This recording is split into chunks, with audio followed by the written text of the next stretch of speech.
ମୋ ଦିଦିମାର କାହାଣୀ। ସେ ଏକ ସ୍ନେହ ମମତାର ମା। ତାଙ୍କର ବୟସ ପ୍ରାୟତଃ 108 ବର୍ଷ। ତାଙ୍କର 5 ଜଣ ପୁଅ, ଜଣେ ଝିଅ। ସାନ ମଝିଆ ପୁଅ ଅପଘାତରେ ମୃତ୍ୟୁ କରିଥିଲେ, ତଥାପି ସେ ଭାଙ୍ଗି ପଡ଼ିନଥିଲେ। ତାପରେ 5 ବର୍ଷ ପରେ ଆଉ ଜଣେ ପୁଅ ନିଖୋଜ ଅଛନ୍ତି, ତଥାପି ସେ ଭାଙ୍ଗି ପଡ଼ି ନାହାନ୍ତି।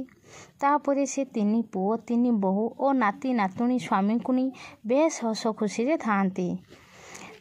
ଏଇ 6 ମାସ ହେବ ମୋ ଦାଦୁ ମରିଗଲେ। ସେବେଠୁ ମୋ ଦିଦିମା କାହା ସହିତ କଥା ହୁଅନ୍ତି ନାହିଁ। ସେ ପୁରା ମୂକ ପାଲଟି ଯାଇଛନ୍ତି।